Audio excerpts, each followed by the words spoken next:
Hey, what's up, guys? We got UFC 322 this week. I'm gonna do my full predictions and breakdown, starting off the night with Vachev Borchev versus Matheus Camilo.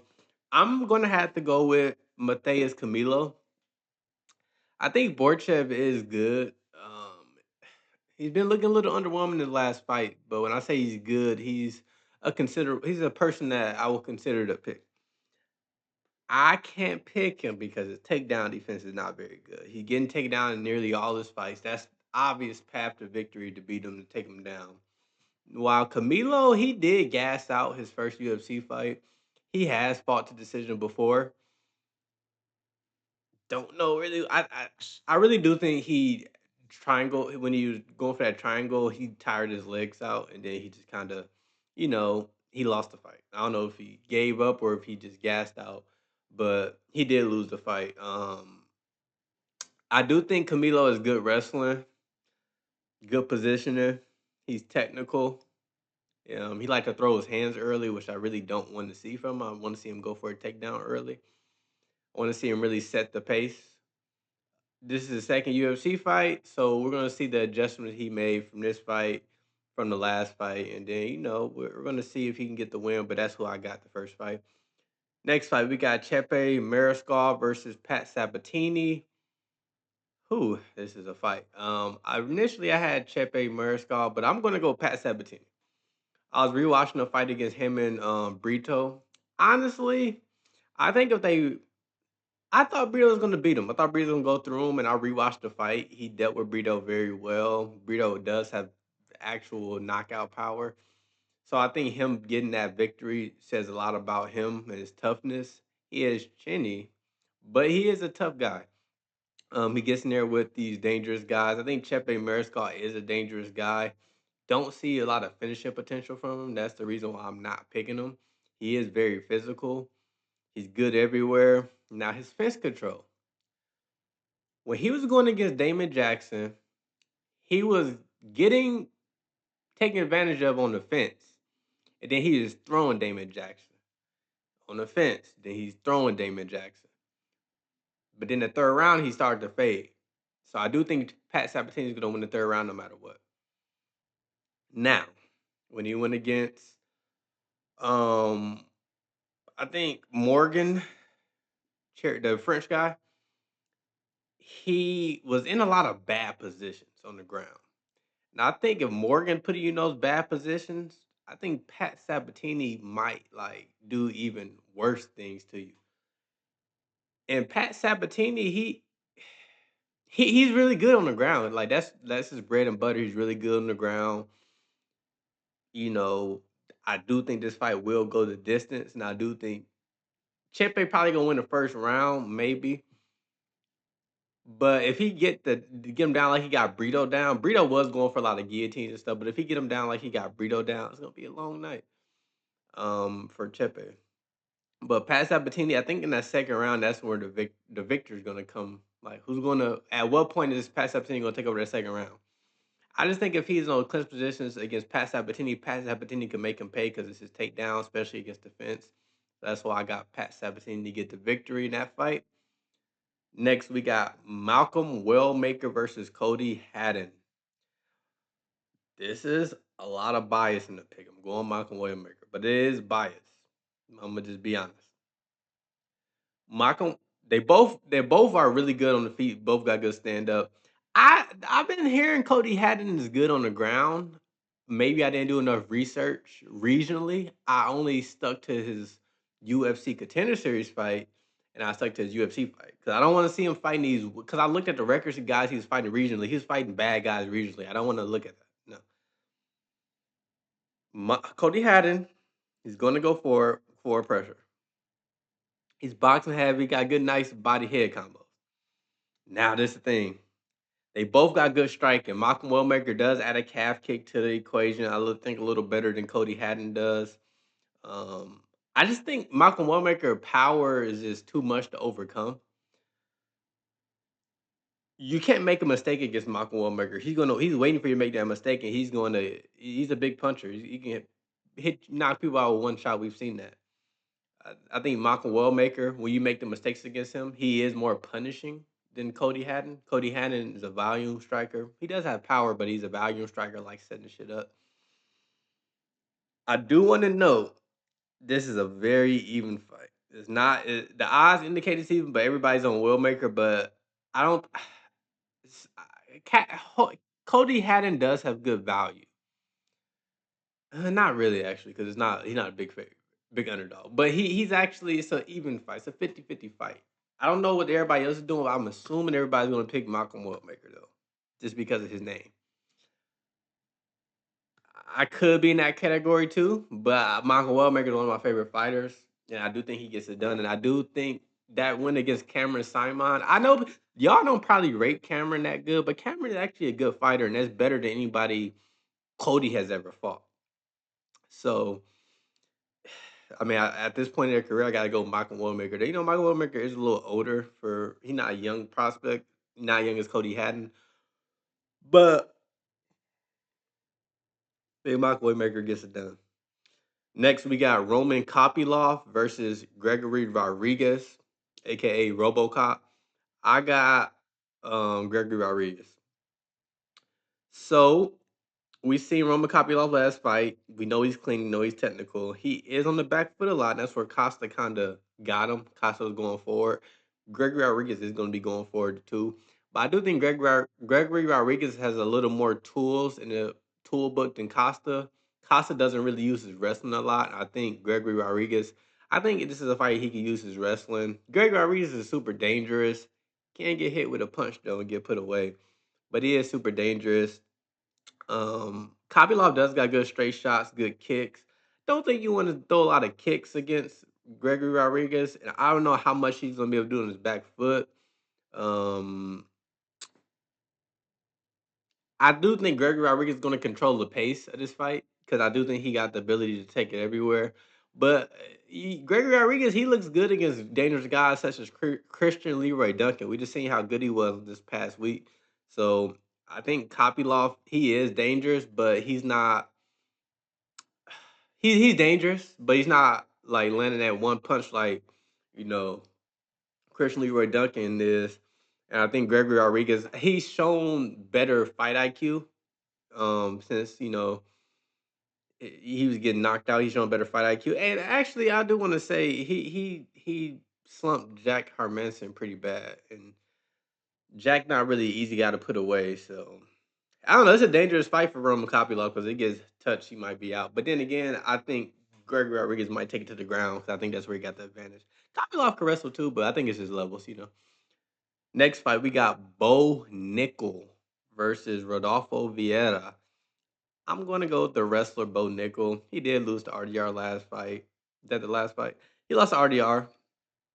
Rodolfo Vieira. He's been winning. I don't think Rodolfo Vieira has fought. I don't think as many wrestlers good as Bo Nickal in MMA in general.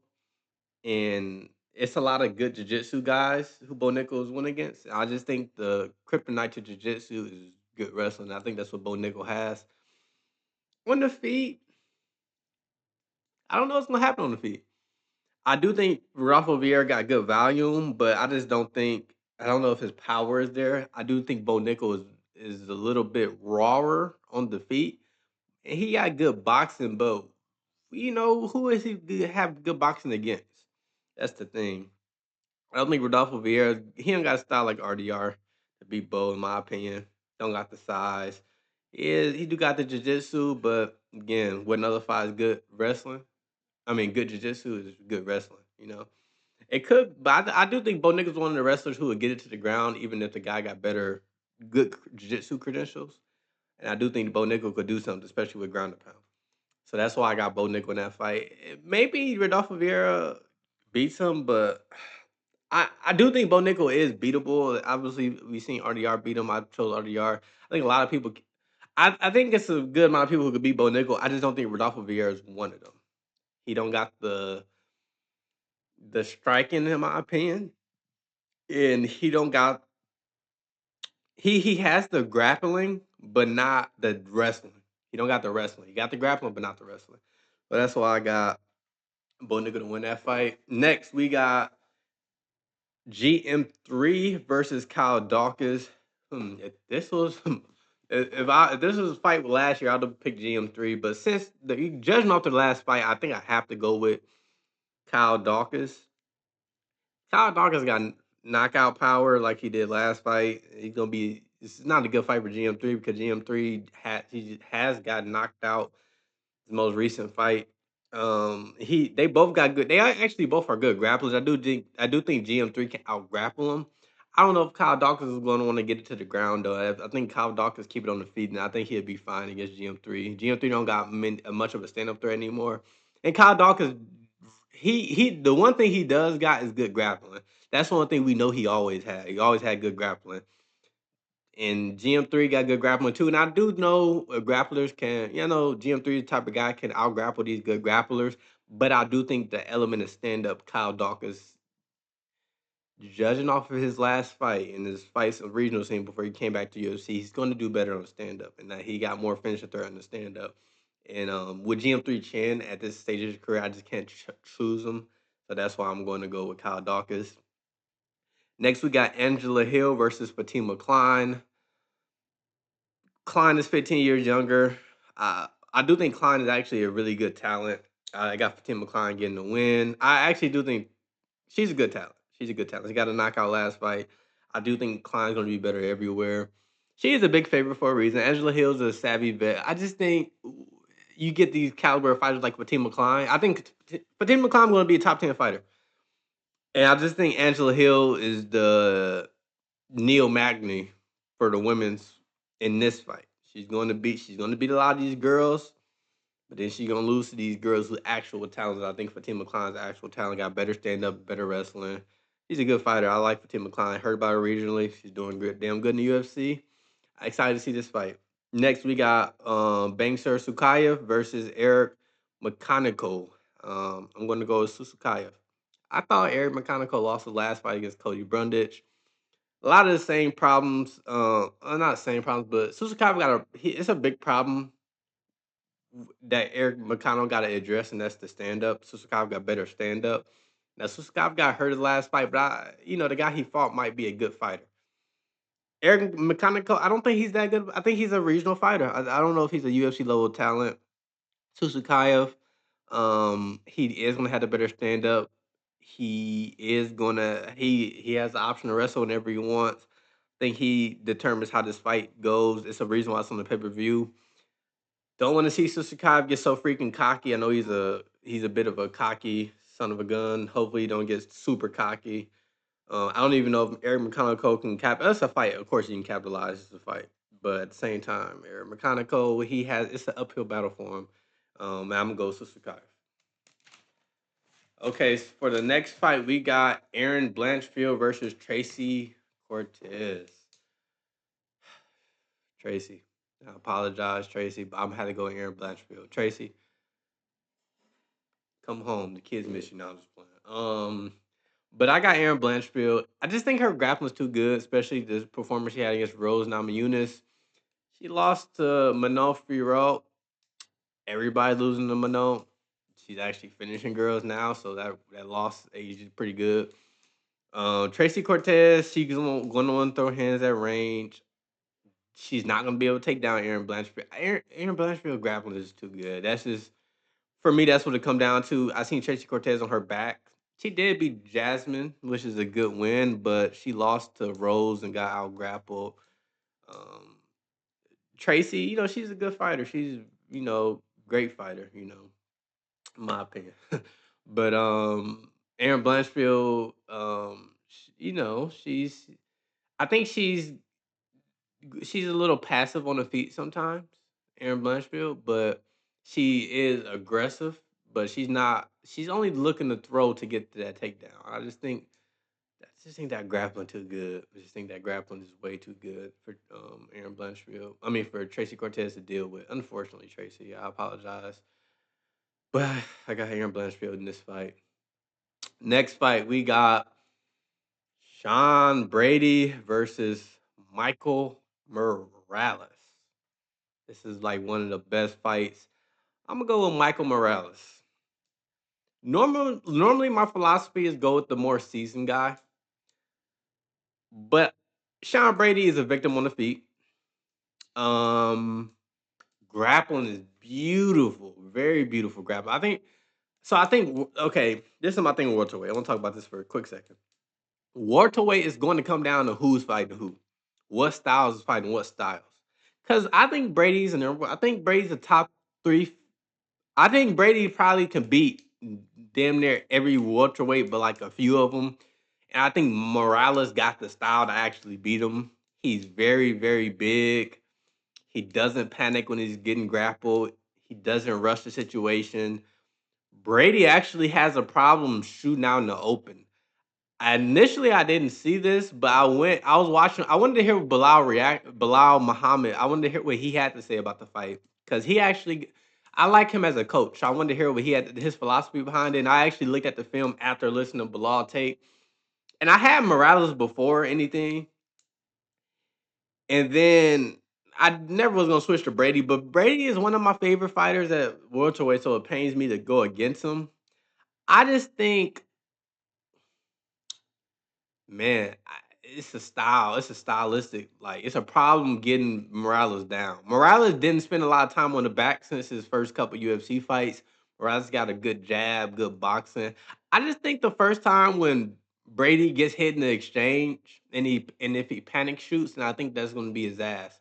But I do think he got to come out there and be aggressive. Morales now this is 3 round fight, so Morales is going to be ready.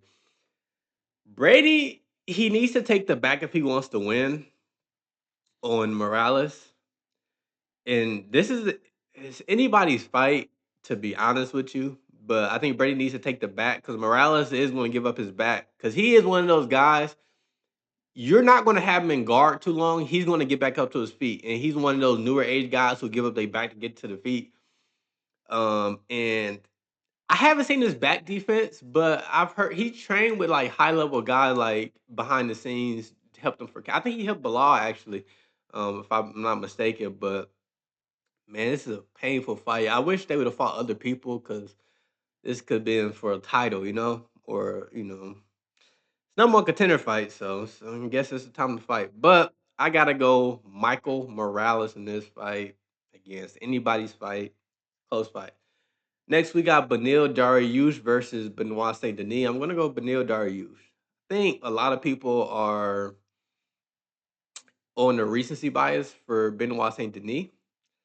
The thing with Beneil Dariush's losses, look at who he lost to. He lost to Charles Oliveira and Armin Sarukian. Both got crazy power and finishing potential on the feet.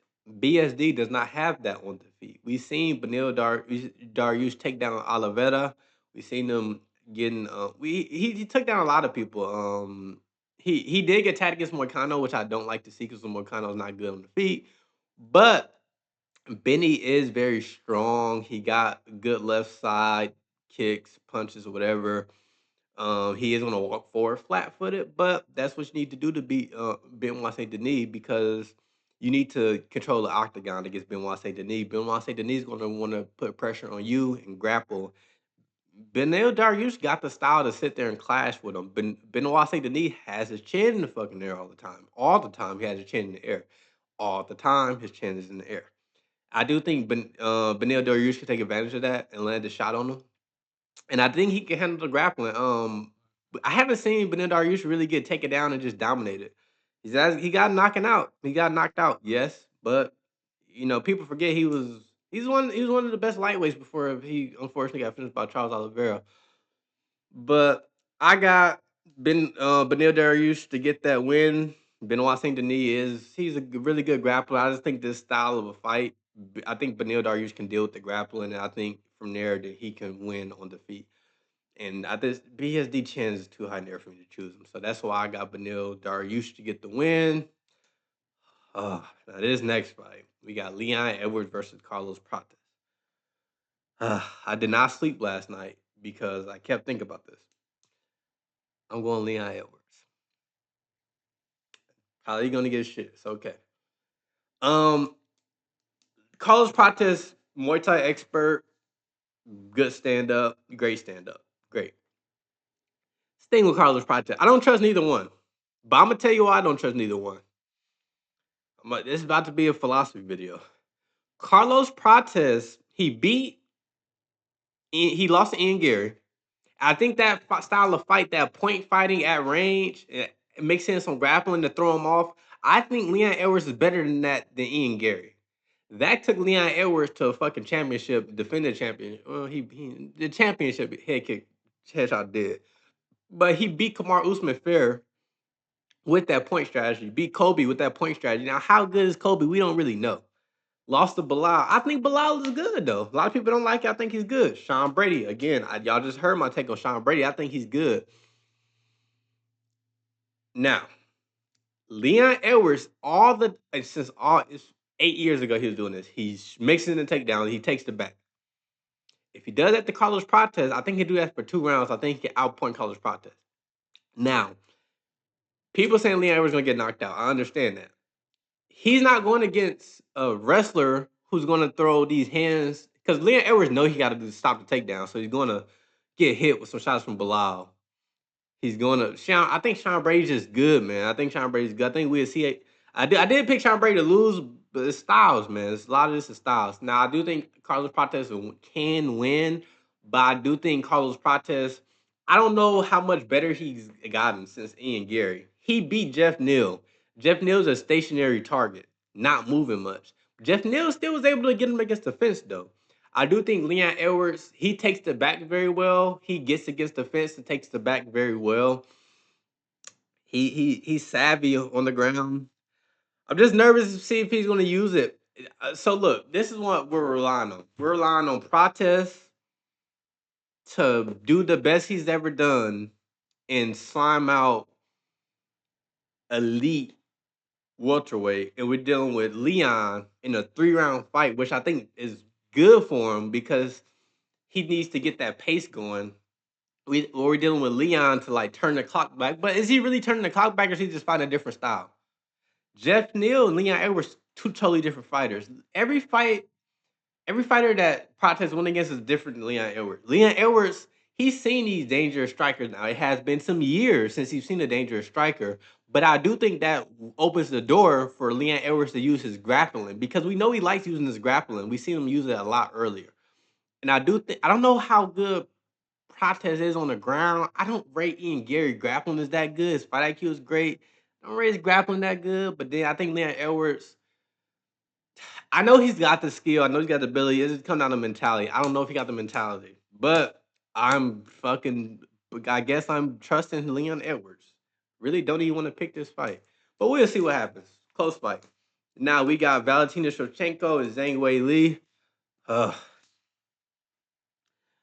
I had Zhang Weili this whole time, but I'm really starting to think Shevchenko can turn the clock. She can not even turn the clock back. I'm gonna have to go Shevchenko. I actually picked Zhang Li to win and everything. Dealing with Manat Rowe is not fucking easy. That shit's not easy. Like she's one of the best women's fighters. I think Manat would beat Zhang Wei Li. I know MMA math don't work, but goddamn, like that's a big woman, and I think if she can control her, then I think she can control Zhang Wei Li. Zhang Wei Li is very good, prodigy, great, all of that. She's moving up, going against Valentina. Valentina's still Valentina. But she is going to drop off at any point, and I don't know if Zhang Wei Li is going to be. She really could be the person to do so. But on a technical aspect, she did beat Tatiana Suarez, Zhang Wei Li. But at the same time, Tatiana might not be that good. She might be like an Apache. She's Patchy Mix's fiance, so they might got some shit going. No, I'm just playing. But Valentina, I got Valentina to win. I just her performance against Manon. I think that was a championship performance. And that's what you need to be the champion. I think if she could do that same performance against Zhang Weili, she'll win. I think Manon is actually more dangerous than Zhang Weili at this division. Now, Zhang Weili can go out there and get a win. I actually had her to win. I just changed my pick. That film, man. Film's a motherfucker. Film will make you go change your pick and have bad picks. Sometimes you gotta go with feelings. But I'm just thinking about how Manon beat Erin Blanchfield, and I was watching that fight, and I was like, damn, how the fuck did Valentina beat this girl? And then that made me pick Valentina, I ain't gonna lie. So that's why I got Valentina. And in the main event, we got Islam Makhachev versus Jack Della Maddalena. I got Islam Makhachev. I think he's one of the best fighters of all time. Not he's top 10. This solidifies it. I think the game plan to get Islam to win. I think so. Bilal shot like the third round. I think maybe second, late second, third, or fourth. One of them. I think Islam going to shoot in the first round.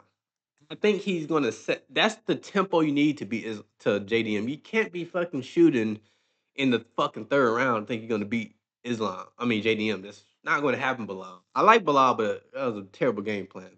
I do think Islam's stand up is underrated. Obviously, JDM got way better boxing, but he's not knocking guys out with one shot. He's volume. He right now he's in the volume era, which is great. That's excellent for him. It works, and that's he's like the second. I think he's second best boxer in the UFC. I just think Tapori got the power equalizer. I do think Islam got a good enough. I think his tie clinch is a lot better than Jack's, and if he can get it in that in tight range, then I think he can get it against the fence. Then I think that's when Islam can kind of take over the fight. I don't know how Islam going to do at 170. No, he's big, but he's not the biggest people think. It's people bigger than him at lightweight. But JDM's not the biggest welterweight ever, so it works. But I just think I'm gonna trust Islam grappling to get it done. Seen JDM have holes in grappling. He did come back, but I think Islam is a level above Gilbert as far as grappling at this stage of their career. Remember, Gilbert was on the tail end of his career. And you know what's funny? Gilbert couldn't take down Michael Morales like that, and he was able to take down JDM for Morales. Interesting. But anyways, I got Islam Makhachev getting the win. It's a very close fight. JDM get it done, but I rate Islam very highly, and I just think Islam game plan is going to get him to win. Him shooting the first 5 minutes, him getting the fight to the ground, him mixing it up, him not letting Jack set the pace. Because if Jack set the pace, then goddamn, it's going to be a long night for Islam. But that's my full UFC 322 predictions. Been doing kind of bad in my predictions, but we gotta enjoy the process of making these picks, and that's what I'm doing. I'm enjoying it, nonetheless. But those are my full 322 predictions. Let me know what you think in the comments. Like, comment, subscribe.